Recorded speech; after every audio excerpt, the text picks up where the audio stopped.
If you guys can please let me know if you can see the presentation, that would be great. Just quickly type. Perfect. Excellent.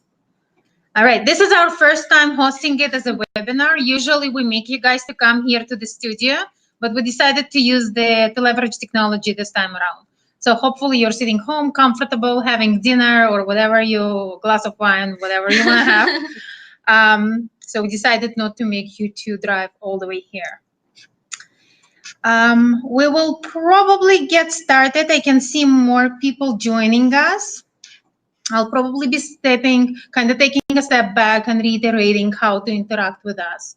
But first of all, what I would like to do, I would like to, first of all, thank you for joining us and choosing our school as a school for the music education for your kids.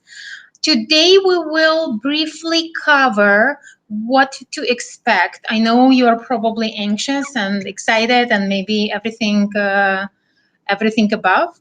The goal of today's session is put your fears to the rest. All right, nothing is going to happen. Like there are no major earth-shattering things that will happen on the first day of the class. The program will progress gradually. So what we're going to cover today is the course materials. You all will get the books, CDs, practice logs. So we will go over that today and how to use it. We will touch base briefly on creative practicing versus traditional practicing. We're not going to go too deep because it's a topic on its own, and we do actually have another webinar which is designated for that specific topic. We're going to host it a little bit later, maybe towards the end of September, beginning of October, once things have settled down. So we will spend a little bit more time talking about practicing, but today we will briefly touch on that. We will focus on how to use practice logs. Essentially, practice logs, this is something that each and every one of you will get. Think about it as a lesson plan for the whole year. So you will know if you miss a class, you will know what's been covered in the class, and you can go back and do your best to practice at home on your own. We'll share some practicing tips with you. Frequently, I will address some of the frequently asked questions, and we will also touch base on the communication between you, the school, as well as the homeroom teacher.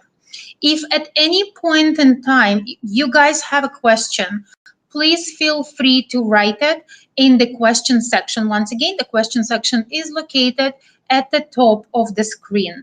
If you can't locate, if you don't see the question, you can always write your questions in the chat, and we will pause and we will try to address any questions that you may have. All right, any questions so far? I guess it's a no, and so we are going to move on to our very, very first slide. And at this point, I'm gonna hand it over to Miss Alondra, who is gonna walk you guys through the books that you will get. I know we have both JMC and YMC kits here, so we will cover both. All right, so Miss Alondra, it's all yours. Hello, everybody. I will start with the JMC materials, and in JMC we have 2 books. Our primary book has all the songs and exercises that we'll be using in the class, so we'll need this one every day. Our workbook is our theory homework, so we assign 1 page or 2 every week for the kids to do, and the teachers take it up the week after. So we always also bring it because we want to check the homework, make sure that the students are doing it correctly. For JMC1, you also get a CD with all the songs that we do in class, so you can listen to it, and you get a DVD with some extra exercises as well as some of the songs that we do in the class. And I know that it's getting into those modern times where nobody has CDs and DVDs, but if you can somehow put it in your computer, put it in your phone, we highly, highly recommend that you listen to the songs. And even those days that you can't get to practicing in the piano, listening to the CD can be a practice as well. We'll get more into that. For the YMC program, you don't get as many things. You get 1 book, And in this book, you have both your pieces and exercises, and towards the end, you have your theory homework. So everything in the class we do here. And the CD is included at the back of the book as well. Sadly, the YMC students do not get a DVD as they are a little bit older. And as Yana mentioned, everybody gets our practice logs, and they kind of look like this. So there's a space for every day of the week, and there are all the songs that we do in class. So it goes, you have all 37 weeks with you, and you can check mark the pieces that you practice. Now, we highly recommend that you do a little practice it something every day. You don't have to do all the songs every day, but you can stagger them so everything gets done. Just one thing I would like to mention, when you guys receive your practice log, please pay attention that the back page of the practice log, it's blank. This is actually a perfect opportunity for you to take any notes or write any questions that you may have, or take any notes during the classroom on the activities, how those activities are conducted. Just use it as a helper when you're at home and you're trying to guide your child to practice as it was instructed in the classroom. That will kind of serve you as a little reminder. Okay, so as I mentioned earlier, you will receive, the practice log includes 37 pages, so it's 1 page per week. There are 37 classes in the school year, in the school year. Any questions about the materials? I'm going to give you a minute to write it down if you have any questions. If there are no questions, we will move on to the next slide in a minute.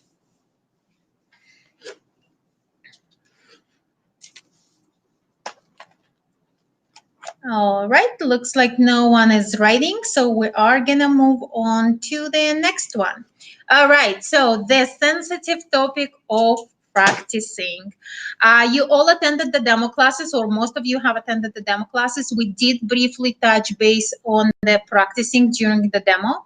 So for both JMC and the YMC kids, they will have to practice, so they will have to have an access to either an acoustic piano or a keyboard, whatever you guys have at home, but they do need to practice, and preferably on the daily basis. So you have to be a little bit smart about how you approach the practicing.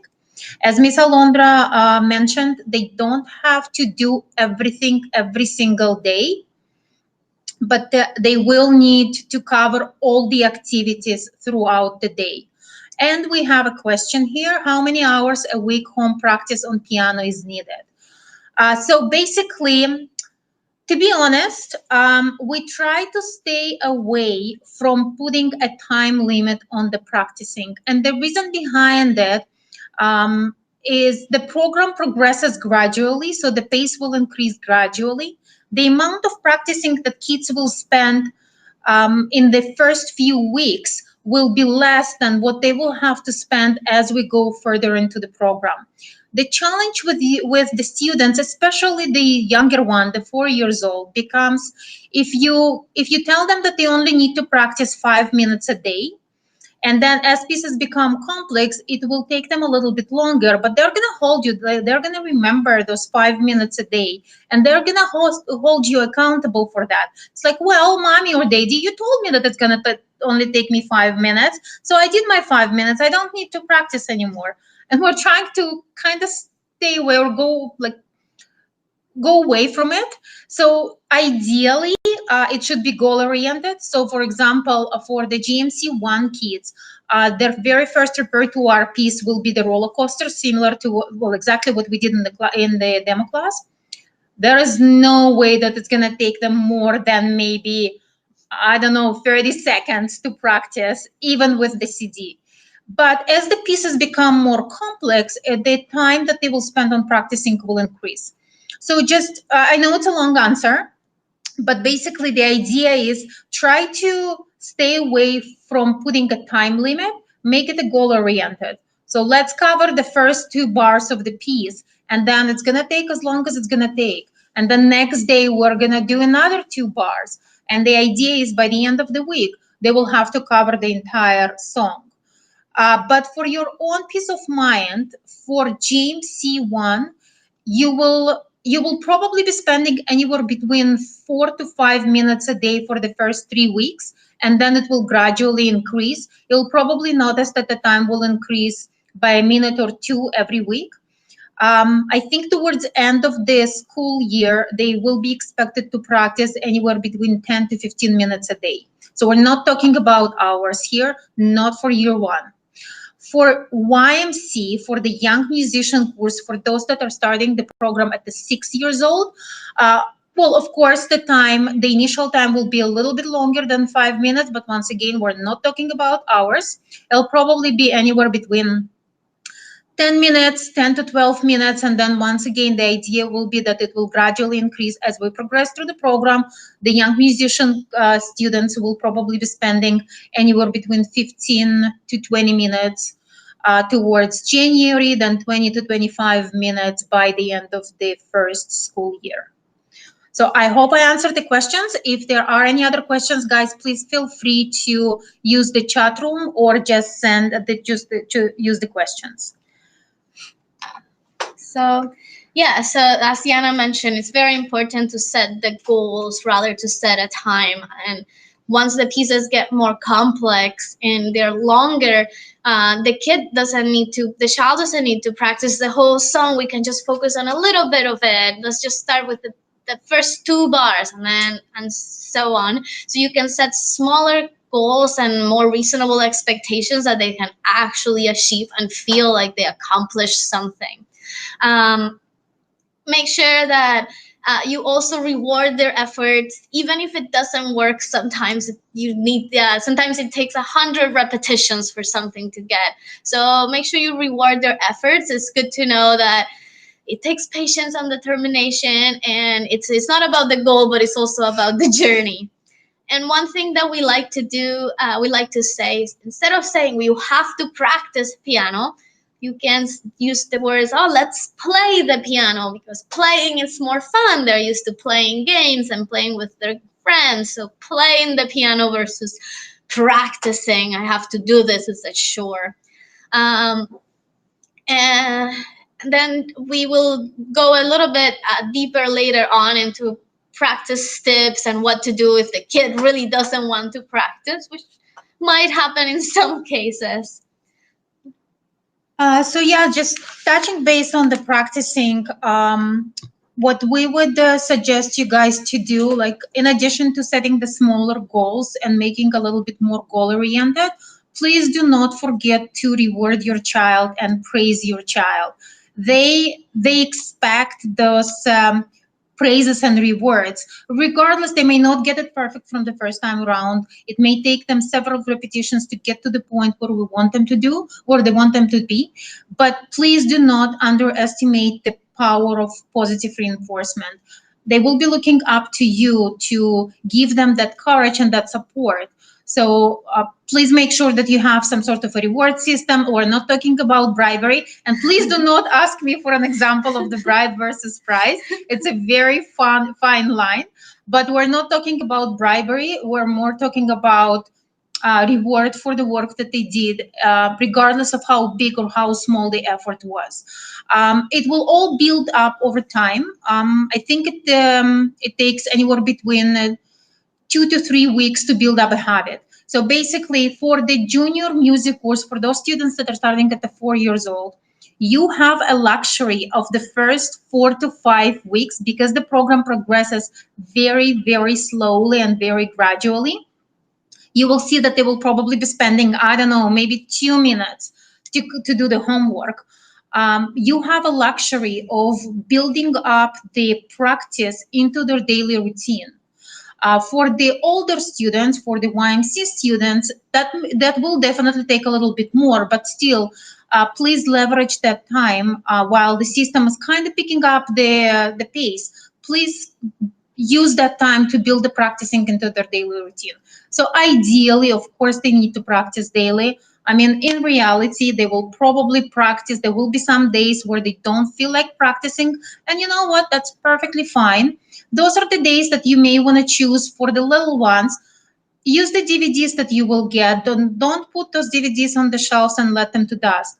So use those DVDs as a practicing, because what the DVDs include, it's a little cartoons that cover the theory work that has been covered in the classroom. So even though they're not physically sitting behind the piano playing or working with their workbooks, the information will still sink in. The same goes with CD for the young musician course. Just let them listen to CD. If they don't feel like playing the piano on that specific date, that's perfectly fine. Don't underestimate the power of listening. Have them to listen, have them to kind of get this information and get the beat and they get the rhythm synchronized, and so they will become familiar with it. All right. Any questions on the practicing? All right, so we're going to move on to the next slide. If you guys have any questions and you would like us to go back to one of the slides that we've covered, not a problem. Just fire a note or fire a question our way, and then we will be more than happy to go back. So moving on to the next one. So yeah, that kind of relates to the whole practicing. I guess what we, as a parent, we have to keep in mind that kids are very smart, even though we may not necessarily think of them that way, but they're quite smart. They know where our pain points are, and they know to hit exactly into this pain points. It's like, oh, mommy, I'm tired. I don't want to do it. Or can I do it later? Can I watch TV and do it later? And by the time the later comes, it's like they're really and truly tired. They want to go and watch, and they just want to go and take a nap or go to sleep or whatever it might be. Only you as a parent, you know your child the best. So you know when they're trying to trick you, and you know when to push, when to pull, when to take a step back, when to kind of try and get your way through. But I guess the main idea behind the whole practicing and whole building the relation between you and your child around the practicing is what we try to avoid, and highly encourage you to avoid making it a very stiff relation and basically getting to the point where child will literally just hate the piano. We don't want that to happen. Tantrums will happen. It's unavoidable. So if you see that your child is, maybe they had a very difficult day at school, they're not feeling well, they just don't feel like practicing, it's okay to skip a day or skip a couple of days. What you can do during those I don't want to practice days, just have a little family concert. Have them to play for you, but not to practice. Play something that they're comfortable with and something that makes them feel proud and something that they can enjoy to show you. We highly encourage to choose one day a week where the whole family will get together and the child will play for you. At this point, it doesn't really matter if they play well, they don't play well, they made mistakes, they played it perfectly. It's not about teaching them. That should be the time allocated to enjoy them. Whatever they do, as long as they sit behind the piano and try to do their best, that's the time to enjoy. That's the time to celebrate their success, despite of how big or how small they are. So please, once again, I beg you to just allocate a day. It doesn't have to be every week, every other week, once a month, whatever it might be. But they need to feel that they have achieved something. Because if we don't have that sense of achievement, they know that they're working hard and it's never good enough. It's always they have to do something else. I mean, eventually everyone is going to lose motivation. Even we as adults, we will lose the motivation. So sometimes we do need that positive reinforcement and that enjoyment where we just come and do what we can, and all we hear is just the praises back. And one quick thing about that, parents, this is why you are part of the lessons. You're not just observers, but you are actively in the lesson, and we expect you to sing as well in the lesson, sing with your kid and enjoy the music together. So when you're at home, it's not just your kid's responsibility to practice on their own, but you are also doing it together, and it's a moment for you to come together. For the YMC students, it's a little bit more difficult. They will be a little bit more independent because they are older, and they will advance farther into the program, whereas the JMC, the parents will continue to understand what they're doing all throughout. But just make sure too that when you're practicing at home, you are enjoying it. You are part of that. It's not just your kids sitting in the piano. Any questions? We will move to the next slide. Once again, if you have any questions or any comments, please feel free to just write it down in the chat window. The next slide, it's once again, we kind of covered it already. It's in terms of the setting up goals. Kids are not interested in the long-term goals. Actually, no one is. I think it's more, the goal should be really measurable and tangible and for a short period of time. So basically that goes back to this whole practice log. I'm gonna grab it back, and you will see that all of these activities that are listed in the practice log, this is what kids need to cover throughout the entire week. That doesn't necessarily mean that they have to do everything every single day. So you have to be really smart about the activities. Pick and choose the activities that are different in terms of the dynamics. So some activities that are required child to do behind the piano, some activities that they may need to do in workbook, just the coloring, or there will be some activities, just listen to CD or watch DVD. So kind of try to be creative in terms of how you're combining it, and then divide. The idea is to divide all the activities that are in the practice log. We need to make sure that all of them are covered throughout the week. So you have 6 days to cover all of them. So this is what we mean by setting the smaller goals. And the daily goals should be reached, regardless of how long it takes. That kind of goes back to what we talked about already, not setting the time limit for the practicing. It should be goal-oriented. If our goal today is to play do, do, do with the CD and make sure that they can find the do position right away, then and they do it within 2 minutes, perfect, then they are done. Those goals will become a little bit more bigger as we progress. Once we introduce the all 5 notes, or especially when we start putting hands together, they will tend to spend more time. So as the piece become more complex, we suggest you to divide it to even smaller goals. So basically, don't cover, if it's an 8-bar piece, don't try to cover all 8 bars, both the right hand and the left hand, in one day. Break it down. Cover the right hand first, 2 bars right hand only, then continue on to the next bars and so on, then do it left hand, then have the child to play hands separately, right hand and then the left hand, and only then try to put the hands together. So basically, once again, the idea is that we have to be creative, we have to be reasonable in terms of the goals, and by no means any child should be practicing hours and hours to get the materials covered.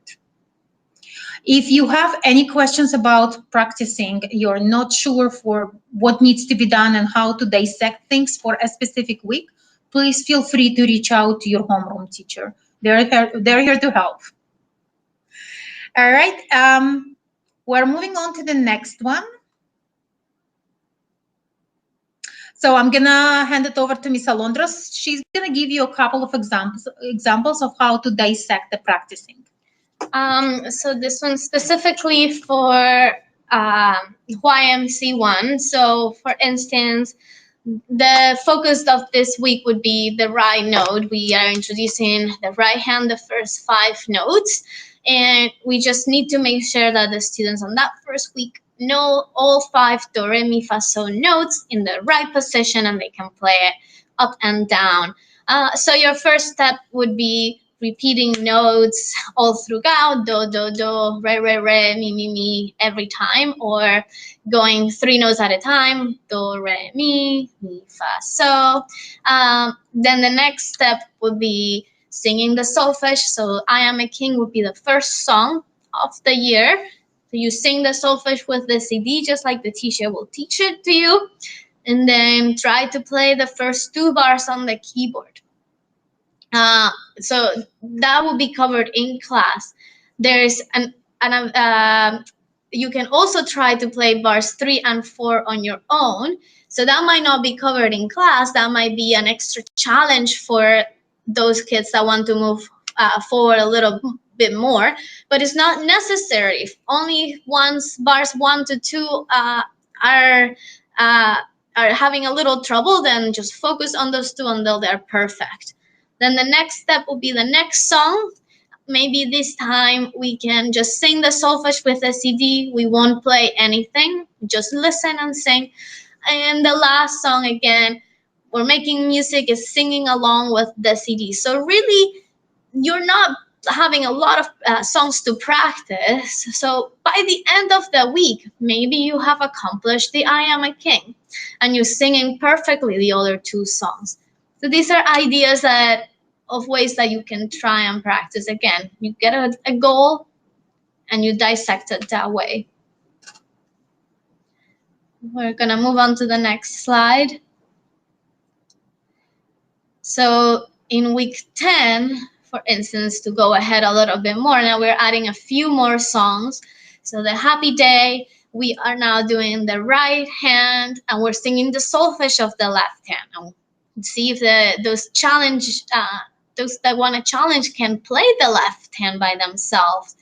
Now on this part, the Kangaroo family, we're reading both hands together. So that's our goal. And in the Cuckoo, we're singing with the CD. Maybe they can try to play the right hand by themselves.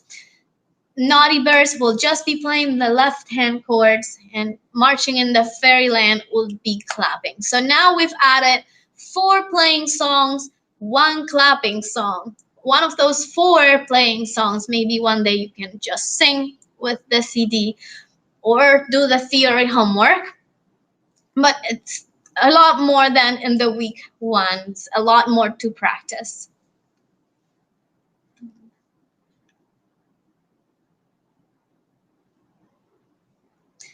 For the JMC, it's the goals are a little different and we move a little bit slower.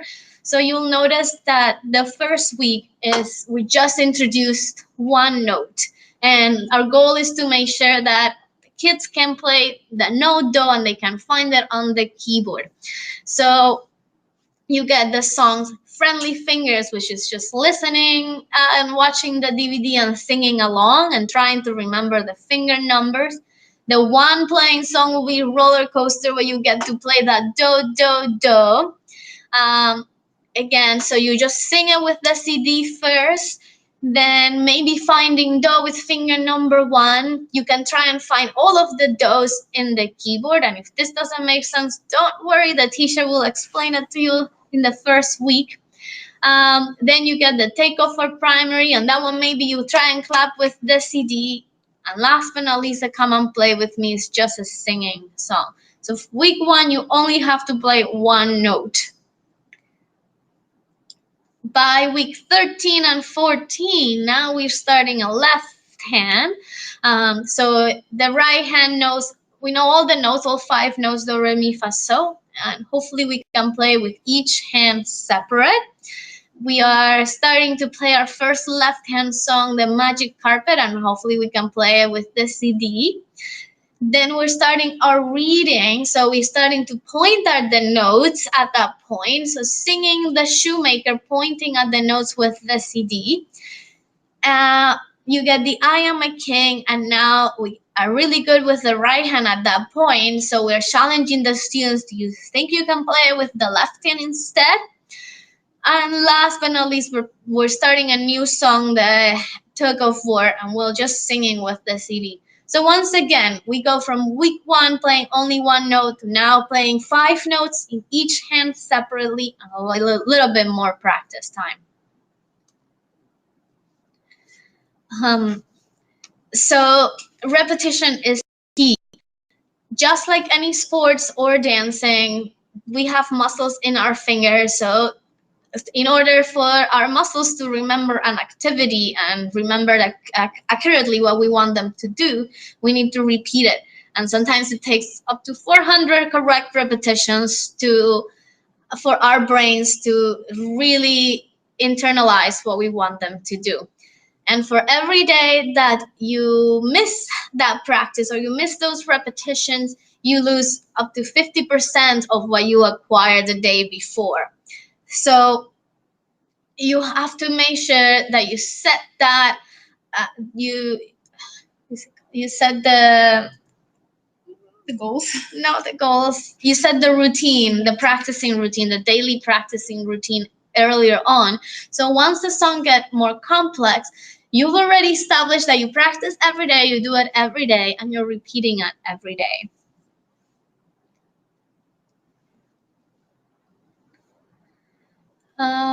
So again, as we've been mentioning before, build that daily routine.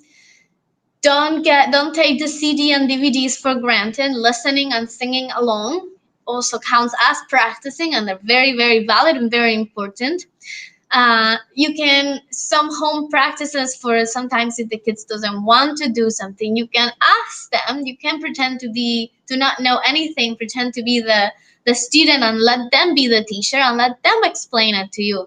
So once they need to explain something, they get to think about it differently. So it really helps.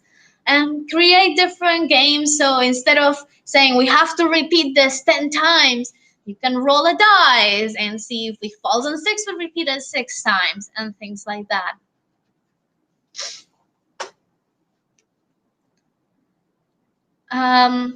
So one very powerful thing that you can try is you can record their progress. So the first day you can record how the song is, and by the end of the week, see if it has improved, and you can show them that progress. Oh, look.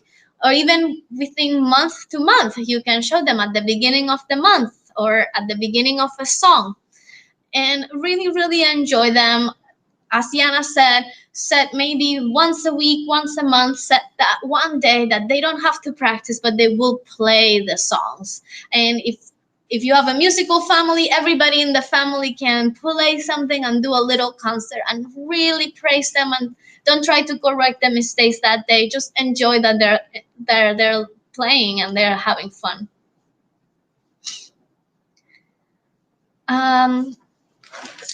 I'll take this one. So the practice challenges at school, what we do as a school to help you guys to build up the daily practicing routine, we have 2 practice challenges at school. So essentially, the first one is actually coming very fast. It's going to start on October 1st. After the first few weeks, everything settles down. Kids are becoming a little bit more familiar with the routine. We're going to start our annual 21 practice challenge. Essentially what it means, this challenge focuses on individual students. So each student is encouraged to sign up for a challenge. Essentially, we're going to have the boards around the school in the hallway or in the waiting area with all students' name printed there. And for every day that they practiced at home, and we ask you as a parents to monitor it, they will come to the school and they will put the stickers beside their name for every day that they've practiced at home. So the idea here is to build the practicing into their daily routine. Everyone who completes the 21-day practice challenge, so they essentially have 21 stickers on the board, they will all be treated to a prize. We usually give away some plush toys, really nice and cute little things that they can attach to their school bags, and we call it a little practice buddy. We highly encourage, well, the practice challenge is, technically speaking, it's optional. So a student may choose not to participate in it. But in reality, we want every single one, especially our year 1 students, to participate for 2 reasons. First of all, it helps you as a parent to build up that practicing routine, and you can use it as a motivating factor. Because basically, if you're telling your child, oh, you know what, if you don't practice, then you can't really put the sticker on the board, and then you're going to miss it, and you're not going to complete the challenge, so there will be no prize or reward for you. That will serve as a motivating factor. The other reason is when we give away the prizes, if the child chose not to participate, they will not get anything. Please do not be upset. Just because we want to be fair to the students that have signed up and actually put the effort to complete it. So we don't really want a child to be upset with the fact that they haven't received those little plush toys. They will get a prize, but it's going to be something significantly smaller than those kids that have signed up and completed the challenge. So I highly, highly recommend for all students to sign up. If the child misses a day, for example, you worked late at home, or you were worked late at you had to stay at work and you didn't have time to practice with the child, you can always double up the practicing on the next day. But the student needs to know that, okay, we missed let's say we missed Friday. That means that we need to double up our practicing time on Saturday or on Sunday to make it up. So the rules are there to be flexible and can be bended, but we don't share it with the students. Okay, we only share it with you guys as a parent. Our goal is that every single student completes the practice challenge, because once again, it's a huge motivating factor. You guys need to see, for those of you who have been with us, with the older siblings, you know how excited and how happy they are when they receive that little toy, and how upset kids are when they don't. So we don't want kids to be disappointed. So please, please, please make sure, or if you have any questions, please ask either one of us. We will do our best to do whatever it takes for a child to complete the practice challenge. As I said, like for example, if you are away on vacations during that month or during that time period, we can always come up with an agreement, and when you come back, you will double up the practicing. Like there are, as I said, the rules are there, but those rules are meant to be bent slightly. All right, so that's one. So the October Practice Challenge focuses on building up the daily practicing routine, and the focus is on each student individually. So each student is on its own. If they've completed the practice challenge, perfect. If they did not, then we will talk. In February, we have our second practice challenge with the focus on the group. So this is more about the teamwork. You guys are all part of the Yamaha program, and the classes take place in the group settings. And the group settings, it's actually, at this point, we're trying to build the team spirit. We teach kids that it's not just about their individual solo performances, but they actually have to play together as a team. So they can't just, if someone knows how to play a piece hands together, but the class is not quite there yet, they need to learn to work together and support each other. So this is what the second practice challenge is all about. It goes for 12 weeks from February until end of April. The difference here is that now the teacher assesses the group performance, the class performance, and they will assign the points. And each class that accumulates over 100 points over the 12-week period of time, they will be treated to cupcakes. So it's actually, even though it's called the One Piano Player Challenge, all kids for some reason call it a cupcake challenge. So here, once again, the idea is the teacher will be looking for homework completion, the behavior in the classroom, parental participation. You guys can earn points for your kids as well. So if you actively participate in the program, then you'll get an extra bonus points. We also look at how kids are playing together as a team. This is one of the reasons why it's called One Piano Player. So when they play a piece, it should sound like there is only one piano player performing the piece. So the whole idea is playing together. Usually, once again, we're not gonna disclose it to the students, but generally speaking, we do our best to make sure that each and every class wins the challenge, and all of them, of course, will be treated to the cupcakes. But there is a little bit of work that they will need to put in, as well as we highly encourage you as a parents to be active participants in the class. Any questions about practice challenges, or any other questions with regards to the slides that we've covered so far? All right, we're gonna move on to the next one. So the role of a parent, I'm gonna hand over to Miss Alondra to talk a little bit more about that. Yes, so your role is very important, especially for the JMC. As everything that you do, your child will copy.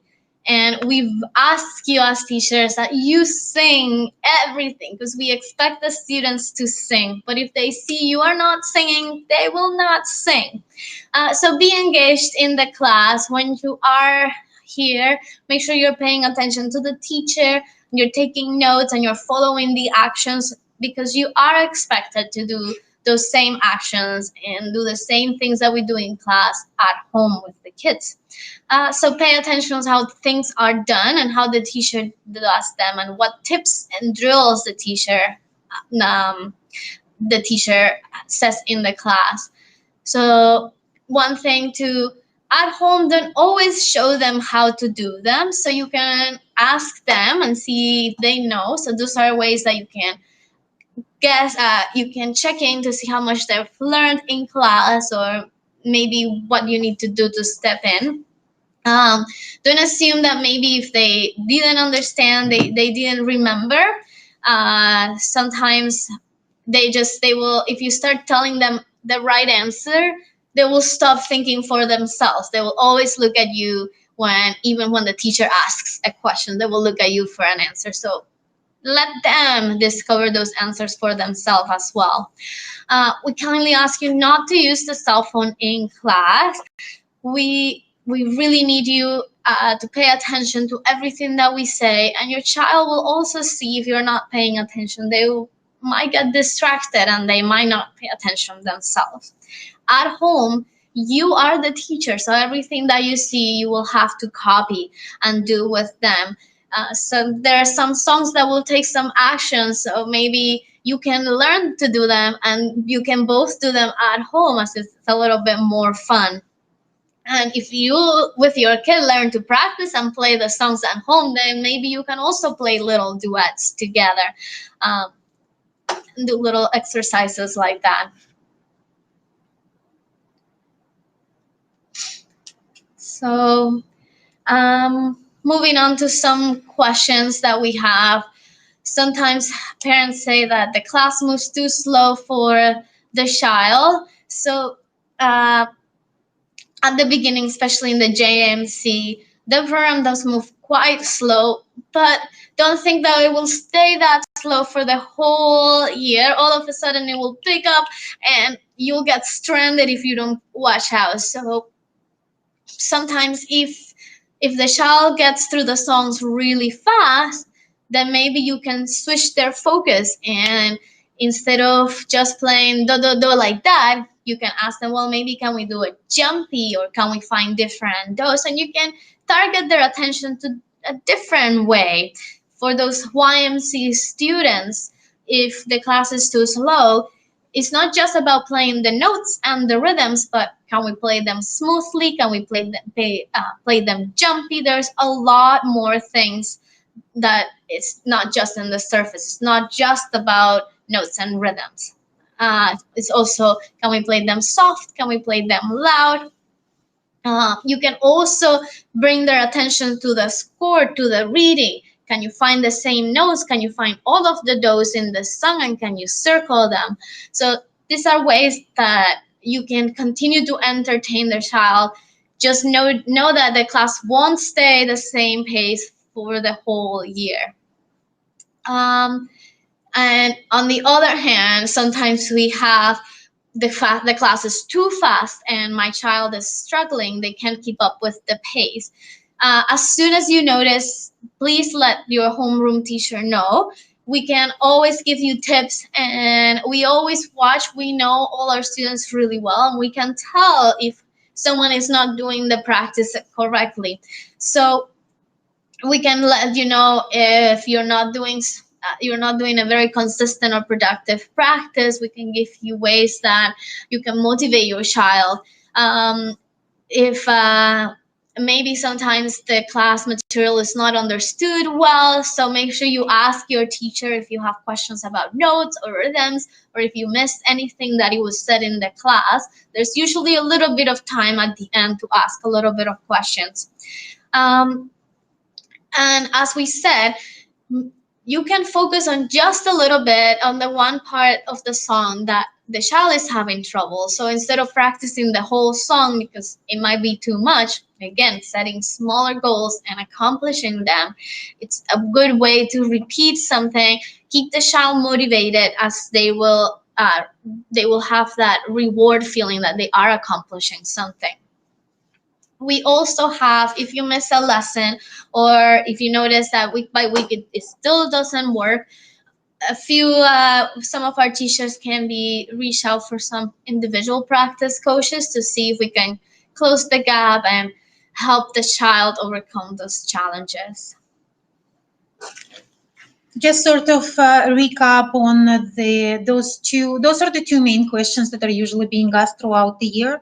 So the first and the foremost thing, you guys, if you see that, if you either think that the pace is too slow and your child is grasping everything really fast, or the pace is too fast and the child is starting to struggle and kind of falling behind, the first thing that you need to do, please, please, please inform your homeroom teacher, because they are able to give you some tips. If the child is ahead of the class, they can give you some extra work. It could be some extra pieces to learn outside of the curricula. It could be some extra challenges with the rhythm exercises or with the reading exercises, or it could be some challenges with playing the same piece but more musically. So focusing on the little details, on different dynamics and different articulations, as Miss Alondra said, playing it smoothly, playing it jumpy, softer, louder, and so on and so forth. We can give them some finger drilling exercises as well, because their finger muscles aren't developed.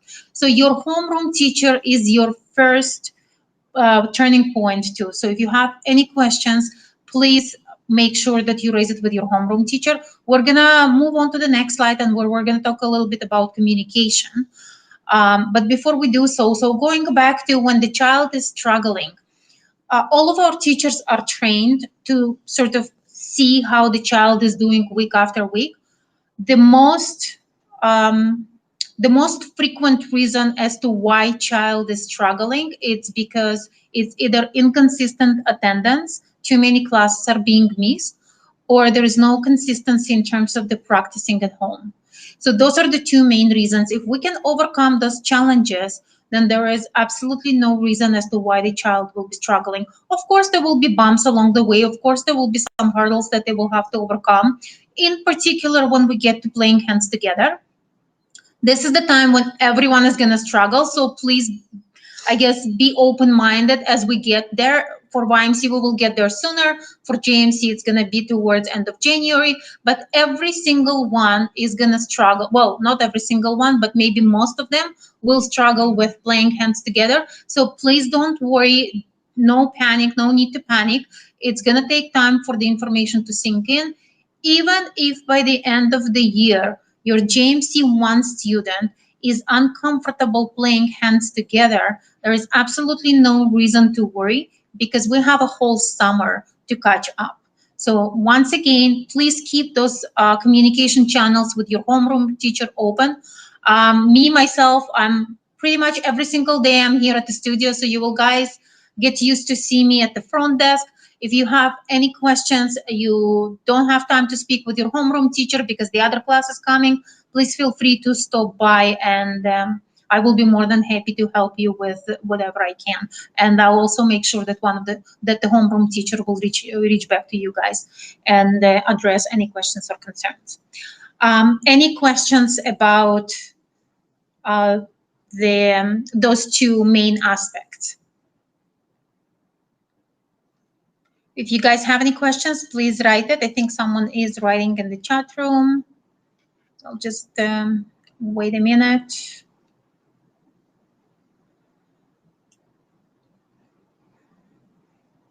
All right, so once again, if you guys have any questions, please feel free to write on, or some of you are going to be coming tomorrow, some of you will be coming on Sunday, so feel free to stop by and ask any questions.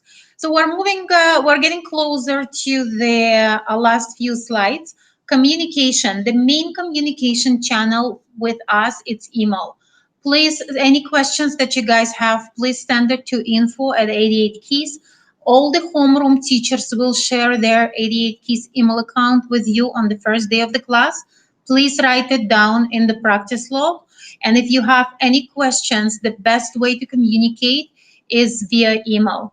Most of our classes are scheduled back to back. We probably have 5-10 minutes in between the classes. So if the teacher is unable to answer your questions right after the class, please do not be upset. Please don't get mad at them. Get mad at me. I'm the one who set up the schedule. All right. But if you send them an email, they will respond to you. It may take them a couple of days to get back to you. In particular, if you are on Saturday, usually Saturday and Sundays are very busy days. So it may take them a couple of days for them to get back to you, but they will get back to you. So once again, the best communication channel with your homeroom teacher is email. In terms of the school-wide communications, we are issuing newsletters. So once a month, you will get a newsletter. The September newsletter went out already. So if you haven't received the newsletter yet, please let us know. That means that your communication preferences aren't set up properly, or we don't have a correct email address, or there might be plenty of reasons. All school-wide communications are being done by emails. We do have a news board in the waiting area where we highlight the major events that are coming out. But once again, most of the communication is being done by email. Please check your junk or spam folders. Sometimes when we communicate with you for the first time, our emails end up being there. So if you whitelist us, then it will go back to your regular inbox. In terms of the parent-teacher communication, once again, as I said, you will be given the email address for your homeroom teacher. Feel free to reach out to them at any point in time. We do have 2 formal parent-teacher communication, parent-teacher meetings, I guess. It's done by phone, so parent-teacher interviews. Usually it happens toward the first time, it happens towards end of November. This is where we do our first formal checkpoint. And the second checkpoint is going to be around end of April, mid-April to end of April. So those are the formal communication points. But once again, I highly encourage you, please do not wait for November and April to raise any concerns or ask any questions. Just we are all for keeping the communication channels open. In terms of the if there is an inclement weather closure, we will be unable to call you guys, or we may not even be able to send an email. So all the emergency closures will be posted on our website. So if you are not sure whether or not the school is open, if we have a snowstorm or an ice storm, please go to our website. Usually 2 or 3 hours before the start of the classes, we will make a decision, and there will be a notice right at the top of our website about any school closures. In terms of the holiday closures, all the holiday closures are currently available on our school calendar.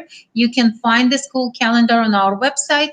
If you go to schedules, I think the very first one is actually our school calendars. But just sort of to give you an idea, we are open. Saturday and Sundays are our busiest days. So we are open with an exception of Christmas, New Year. So our school will be closed for Christmas break and New Year. We will be closed for March break, and we will be closed for Easter weekend only. So those are the main holiday closure. All the other long weekends, like Thanksgiving weekends, we are here. Just because the stat holiday falls usually on Monday, so Saturday and Sundays there are classes. If you are not sure, give us a call, send us an email. We will do our best to get back to you as soon as possible. Any questions?